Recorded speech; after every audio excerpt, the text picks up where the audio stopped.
Olá, pessoas! Há quanto tempo, né? Fevereiro durou uns 5 agostos e uns 4 de janeiro junto e não acabava mais. Então, isso se refletiu nas leituras, que foram bastante, né? Li até alguns quadrinhos, 2 quadrinhos hoje. Hoje não, esse mês. Então, né? Vamos falar aqui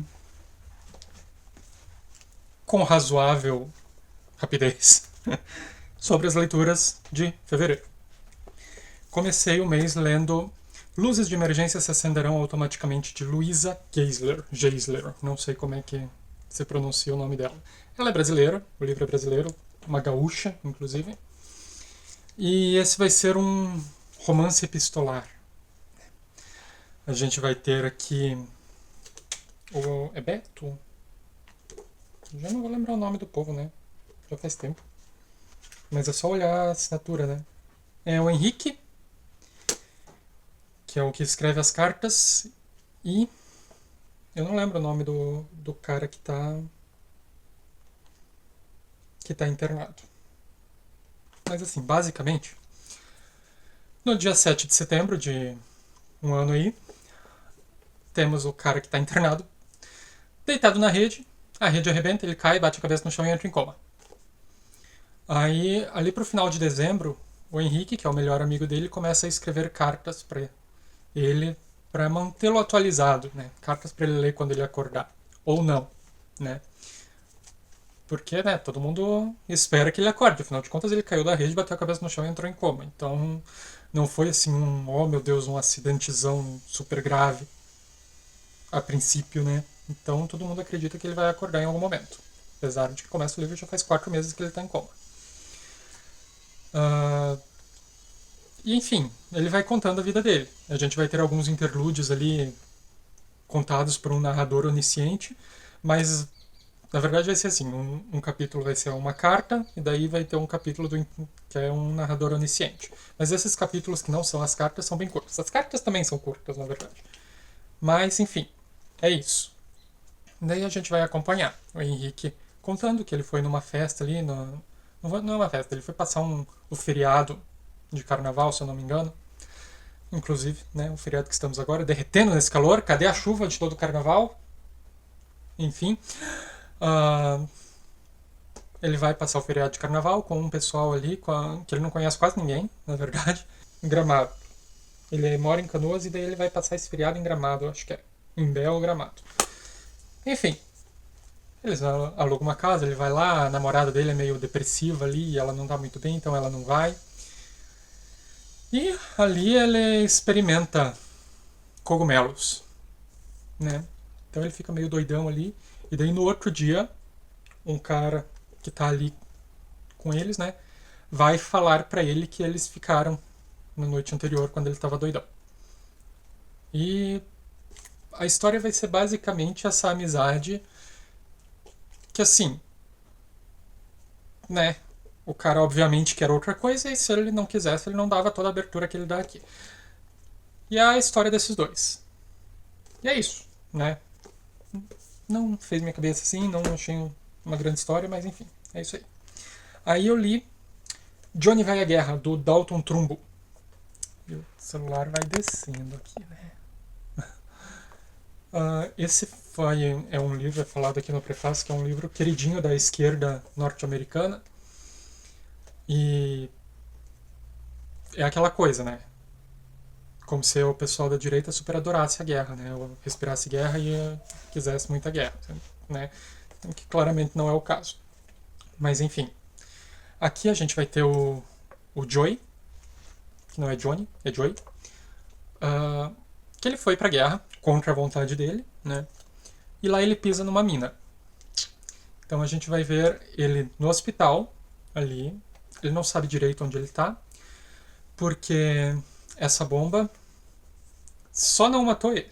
O resto acabou com ele. Ele tá ali, ele tem tipo uma máscara de atadura em cima do rosto, porque a bomba, a explosão arrancou o rosto dele. Ele não tem mais olhos, ele não tem mais orelhas, ele não, né, danificou não só a orelha externa como o ouvido interno, então ele não ouve mais nada. Ele não tem mais cordas vocais, não tem mais garganta, não tem mais boca, não tem mais nariz. e tiveram que amputar os 2 braços e as 2 pernas dele. Além dele ter um buraco imenso ali no peito também, porque né, ele está sendo alimentado por uma sonda e a gente vai estar dentro da cabeça desse cara nessa situação desesperadora. E daí não sei se vai dar pra ver, mas a capa tem uns autorrelevos aqui, que são traços e pontos, né? E eu não quando eu vi eu não me toquei do que era, né? Mas é código Morse, né? Porque primeiro ele vai pensar, né? Vai tentar se acostumar, né? Pensando, quantas vezes a enfermeira vem trocar os lençóis. Então ele começa a contar o tempo a partir das visitas das enfermeiras, sabe? Ele consegue diferenciar as enfermeiras uma da outra dependendo da forma como elas levantam ele, a forma como elas tocam nele para trocar né, os lençóis, para trocar ele, enfim, trocar a sonda, né? Ele começa a contar o tempo a partir disso. Aí ele se toca, né? Que a única coisa que ele ainda tem para mexer é a articulação do pescoço, né? E ele ainda consegue sentir, né? O único sentido que sobrou para ele é o tato, não nas mãos, obviamente, porque ele não tem mais braços, mas assim, no que sobrou do corpo dele, ele consegue sentir, onde não está totalmente queimado e carbonizado, ele consegue sentir toques e coisas, né? Então ele começa a bater a cabeça em código Morse para tentar se comunicar, né? Então ele tem algumas ideias ali. É uma situação desesperadora. Totalmente desesperadora. E conforme vai passando, a gente vai pensando, né? Inclusive ele fala, né? Um dos pedidos dele em código Morse é para que, né, deixem ele morrer de uma vez, que ele não sabe se ele é um prisioneiro dos inimigos ou se ele é uma aberração do, guardada pelo exército dele mesmo, né? E ele vai falar também, né, que tipo ele nunca quis ir pra guerra e aquilo lá, né, é desumano colocar a pessoa para lutar contra a vontade dela ali, porque prometendo que é por um objetivo maior e tal, e ele diz que nenhum objetivo é maior do que a própria vida. E aqui é a parte que eu vou discordar um pouquinho com ele, onde ele fala que não existe nada pelo que vale a pena morrer. Ao mesmo tempo, a tua vida não precisa de um objetivo que seja forte o suficiente para que você, uh, né, para que você o considere mais importante do que a própria vida. Aí eu discordo dele, né? Cada um com sua opinião, mas eu discordo, né? Acho que você ter um objetivo que seja maior do que a sua própria vida dá um sentido para sua vida. Tanto que aqui, né, ele fala isso, né, que compensa muito mais estar vivo, mas ele quer morrer. Também entendo o fato dele querer morrer, porque, né, a situação que ele tá aí é complicada, né? Mas quem sou eu para dizer o que ele tem que querer também? É ele que fala. Que preferia ter morrido do que ter ficado naquela situação ali.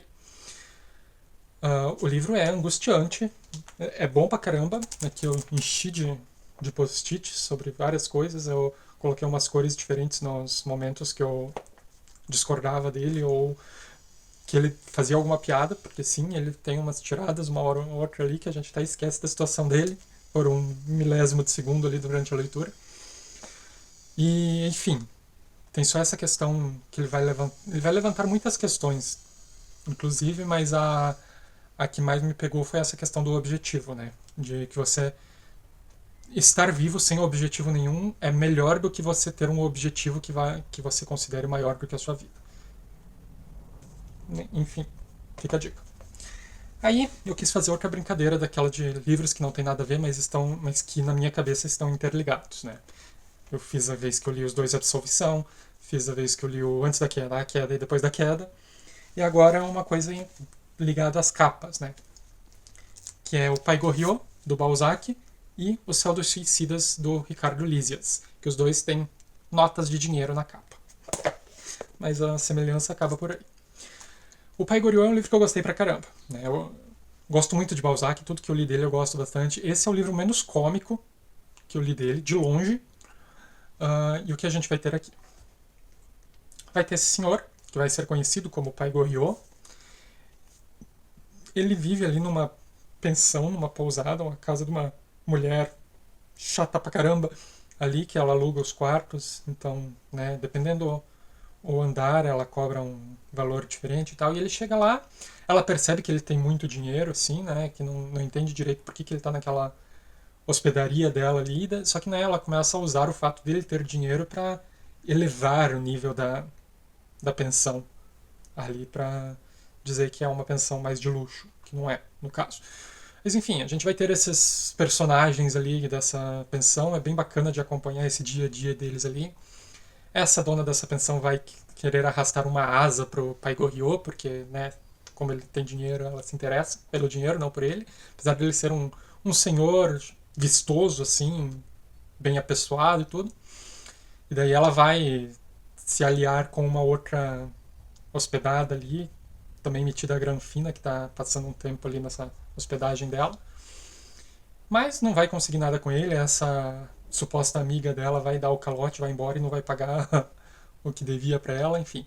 E daí, como ele meio que rejeitou ela, ela vai, né, começar a criar picuinhas, sabe? Vai começar a falar dele pelas costas, fazer chacota dele com os outros moradores, e isso acaba virando um passatempo de todo mundo ali da hospedagem falar mal desse pai Gorriô ali.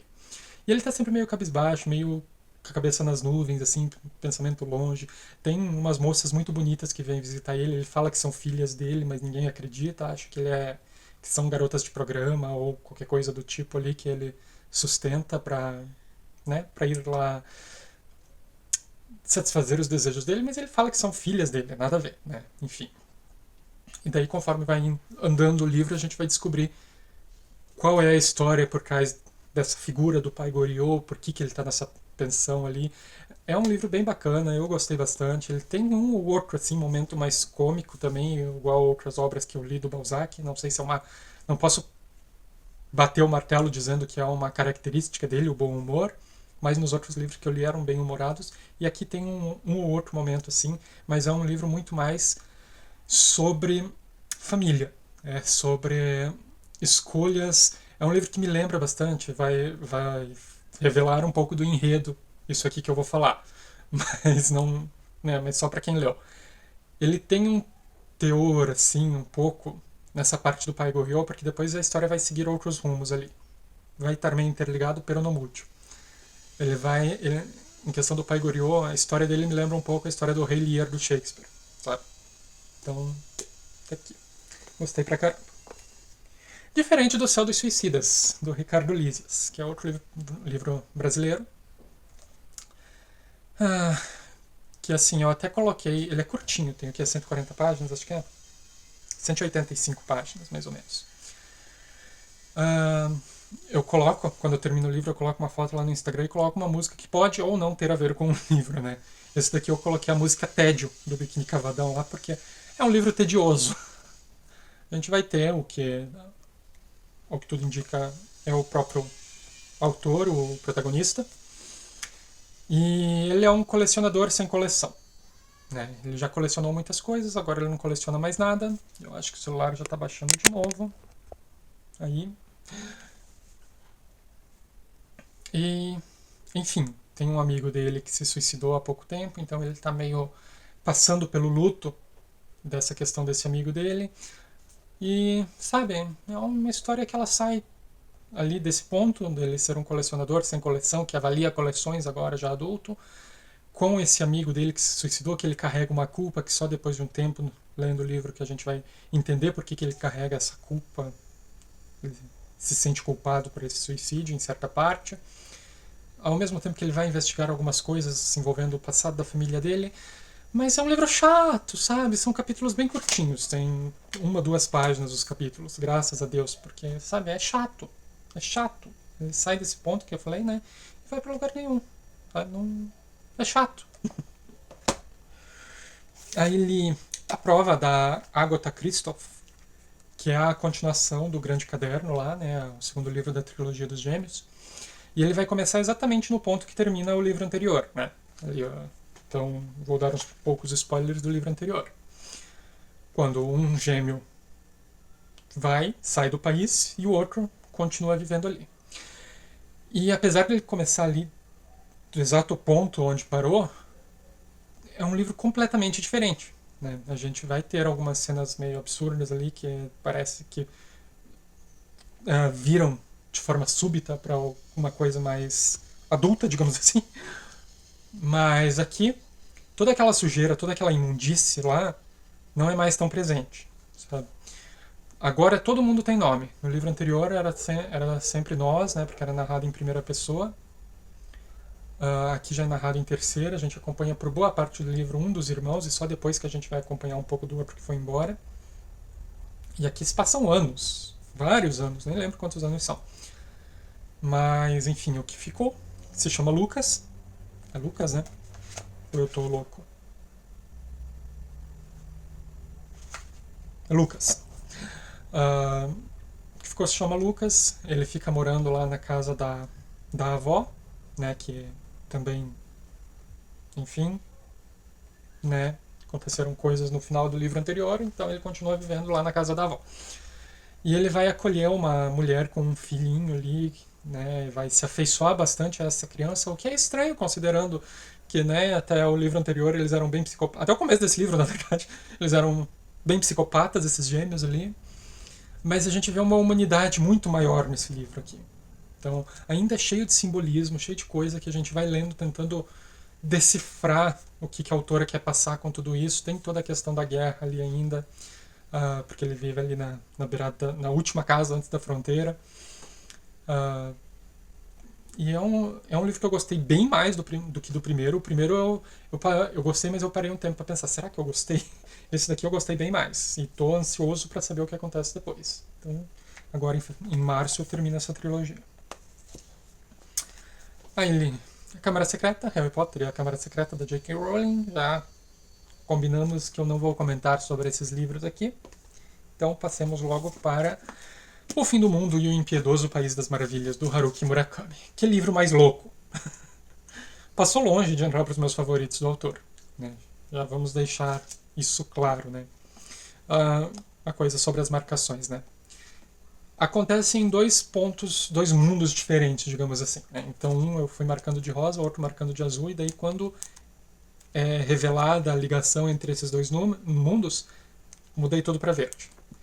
Nem foi porque meus post-its azuis acabaram. Imagina. Mas enfim, vai ser revelada a ligação entre esses mundos, mas se eles vão se unir em algum momento ou não, tem que ler o livro para saber. É um dos livros mais esquisitos do Murakami que eu já li, porque tem muita coisa assim do surreal que eu não entendi.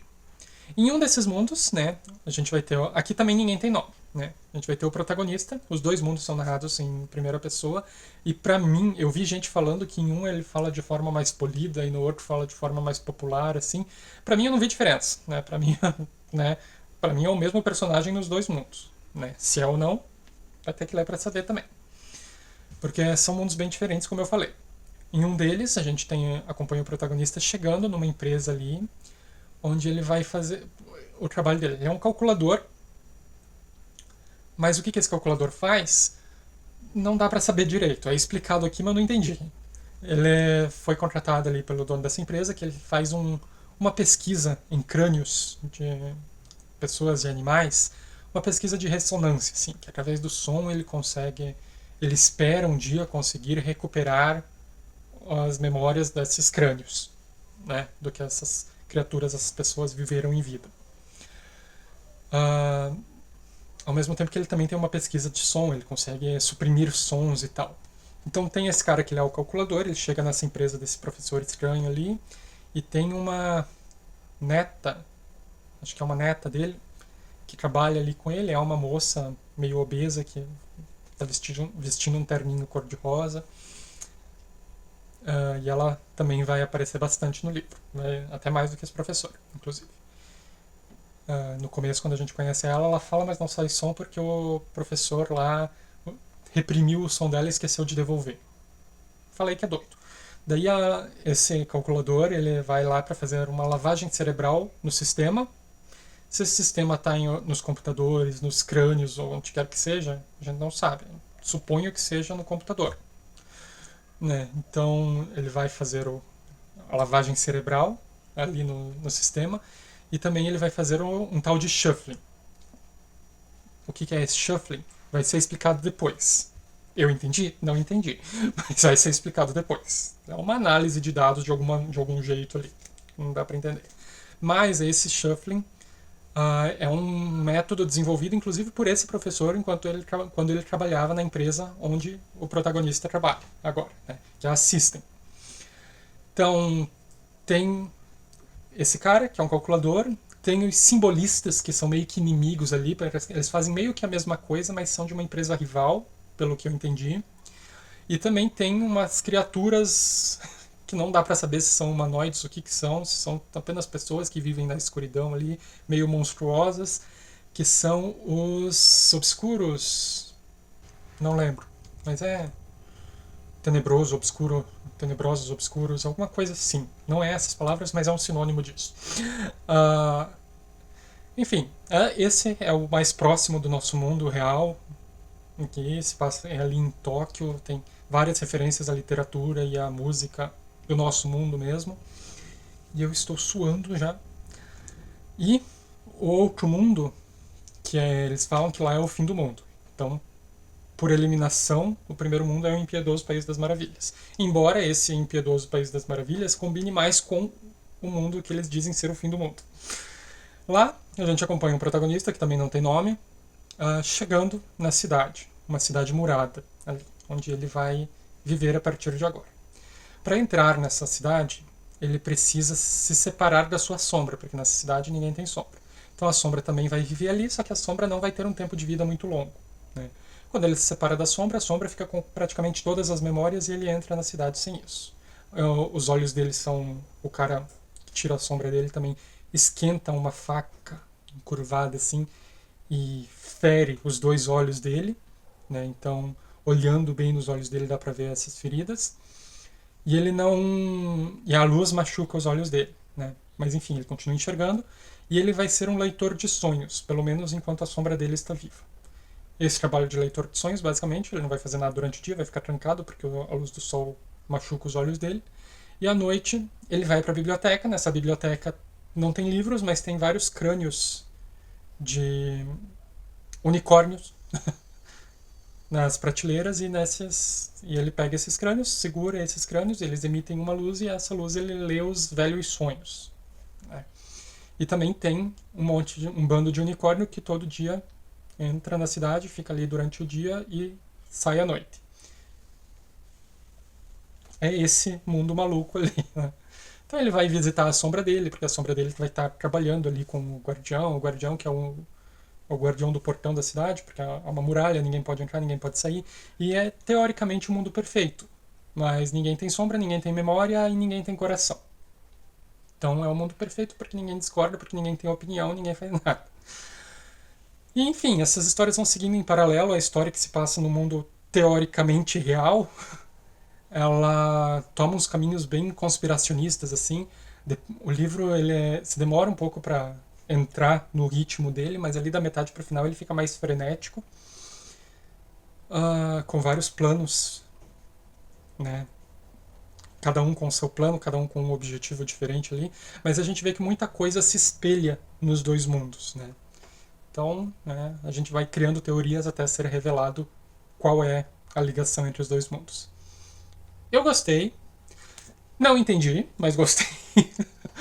uh, e assim, é um livro que a gente termina ele como muitos livros do Murakami, a gente termina ele e fica olhando pro além, pensando, tá, o que significa isso, o que significa aquilo outro, sabe? O final aberto também a gente fica pensando, tá, o que isso quer dizer? Mas enfim, como eu disse, não entrou para os meus favoritos do autor, mas é um livro que eu achei bacana, gostei de ter lido, apesar dessa capa ridícula e horrorosa, que eu ainda vou arrancar fora e fazer outra. Escrevam o que eu digo. Aí o último livro concluído em fevereiro foi uma releitura, no caso, que foi Retorno a Brideshead, do Evelyn Vogue, enfim. É um livro em inglês, eu tinha lido esse livro muito tempo atrás, eu não lembrava de alguns detalhes, por exemplo. A gente vai acompanhar, no primeiro momento, um grupo do exército ali que ele vai encaminhar de uma missão e eles vão chegar numa casa, uma mansão abandonada ali, né? Aí o cara vai fazer o reconhecimento e a hora que ele volta, ele vai falar pro outro soldado ali, que é uma patente mais alta, falando, nossa, eu vi, você tem que ver como é que é legal lá, tem uma fonte assim, assim, assado, não sei o quê. Você tem que ver, você não imagina como é. Daí ele fala, eu imagino, porque eu já estive aqui. Daí, quando ele chegou lá, ele percebeu que era familiar e daí ele ficou pensando até que lembrou. E daí a gente vai acompanhar a história de como ele conhece esse lugar. Basicamente, quando ele estava na faculdade, ele conheceu um rapaz que morava naquela casa ali, com quem ele vai criar uma amizade bem forte, assim. Lembro em vários momentos A Folha Dobrada, do William Maxwell, que é um livro que eu gosto pra caramba. Inclusive, gosto bem mais do que gosto desse daqui. Mas aqui, enfim, uh, né, ele vai conhecer esse rapaz, vai ir lá conhecer a família dele, passar um tempo lá na casa dele e tal. E é uma novela, assim, da futilidade da aristocracia inglesa. Ele reencontra a mansão durante a Segunda Guerra. É século XX. uh, e né, ele vai lembrar desse tempo que ele passou ali, com aquela família, com aquele pessoal, com aquele amigo dele. Enfim, é um novelão, né? Eu lembrava de ter gostado desse livro um pouco mais. Eu não lembrava de detalhes, né? Tipo, o filho ali da família, ele anda pra cima e pra baixo carregando um ursinho, tanto lá na faculdade quanto em casa o tempo todo. Eu não lembrava da existência desse ursinho ali.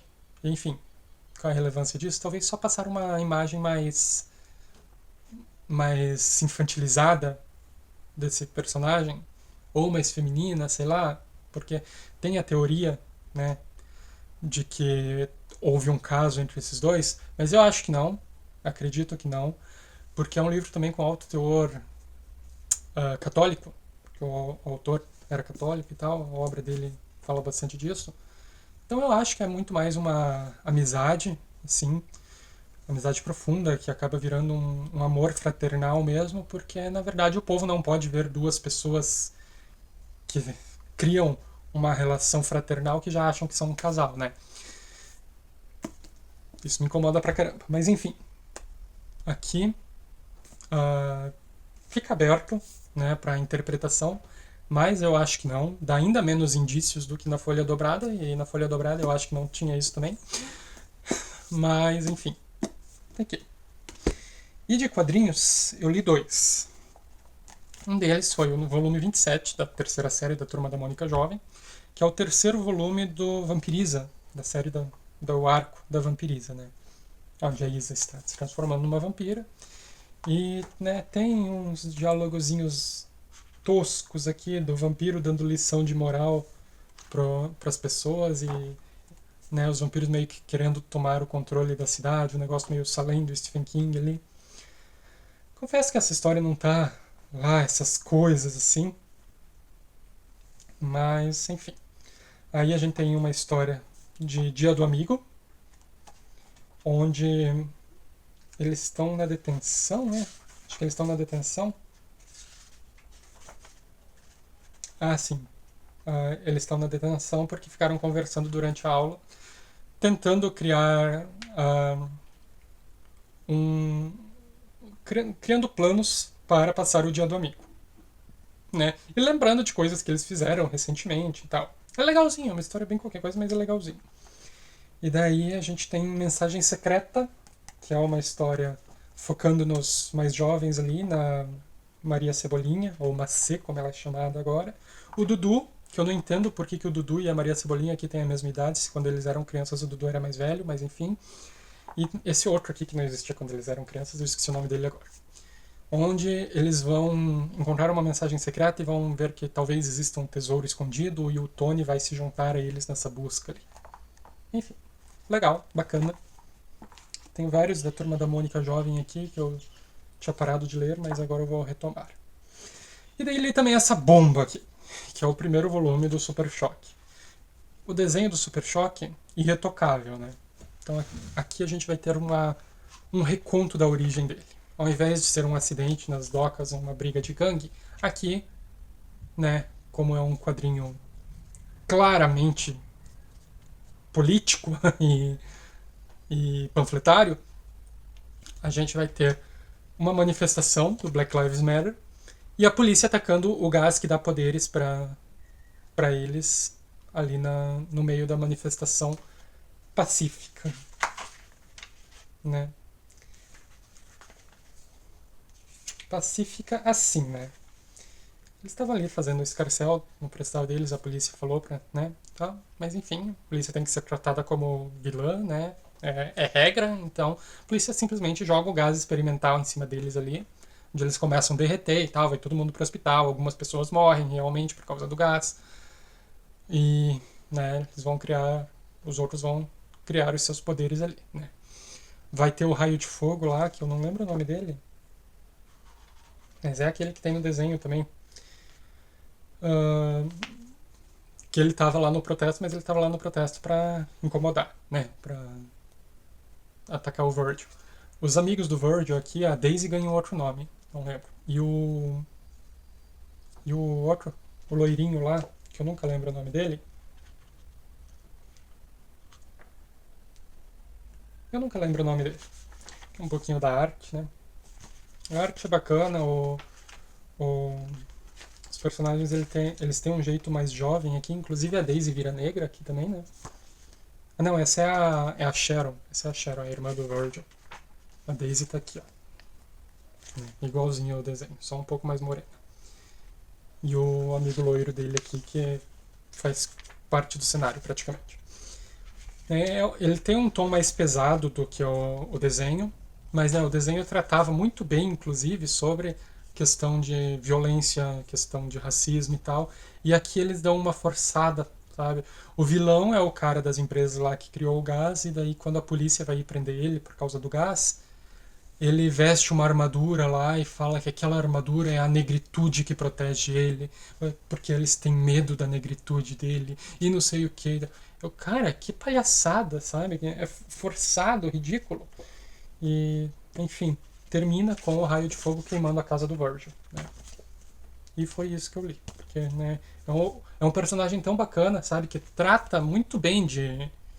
No desenho mesmo, tratava bem pra caramba de todas as questões sociais que quisessem de forma muito coerente e bem feito, e aqui vira lacração. Uma pena. E é isso, ali embaixo, como sempre. Link do blog, o blog da Kelly, meu link da Amazon, compre por eles, por favor, que me ajuda pra caramba. Link da minha lista de desejos, caso queira me enviar alguma coisa. Como eu disse, o blog da Kelly, o Kawaii, o Scooby e o Instagram.